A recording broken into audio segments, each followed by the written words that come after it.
Taxpayers lose £400 million as result of investment fund set up by Rishi Sunak. Report shows 334 companies backed by Future Fund, set up in May 2020 by then-Chancellor, have since gone under. UK taxpayers have lost £400 million following the collapse of hundreds of startups backed by a heavily criticised COVID-era investment fund launched by Rishi Sunak when he was Chancellor. The Future Fund spent £1.14 billion backing 1,190 companies, some of them of types not usually associated with government portfolios such as the sex party organiser Killing Kittens and the now defunct festival tickets business Pollen. The fund also invested nearly £2 million in companies linked to Sunak's wife, Akshata Murty. The Department for Business and Trade's latest annual report shows that 334 companies backed by the Future Fund have since gone under, costing the taxpayer hundreds of millions of pounds. The value of the fund tumbled to £609 million as of March this year, the report shows.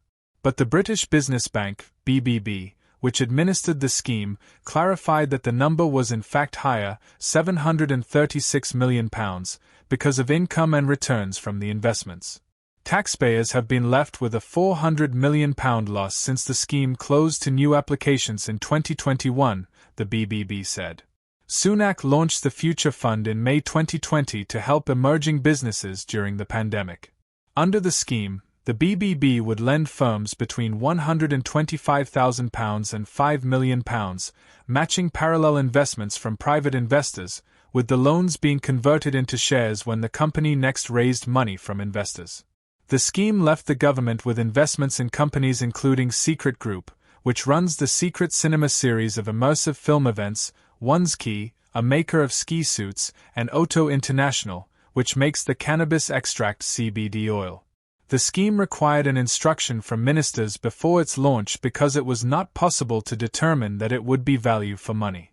Shortly after the launch, the BBB's then chief executive, Keith Morgan, warned ministers that the scheme would mostly attract second-tier companies that could not attract investment from elsewhere and that achieving value for money for the taxpayer was highly uncertain.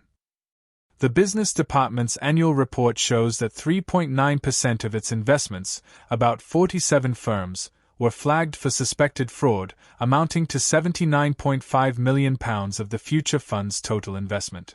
A British business bank spokesperson said it was too early to give an indication of the overall Future Fund performance. However, due to the size of the portfolio and the commercial nature of the third-party investors, we expect it to track the market over time, albeit it was not set up and run as an actively managed fund.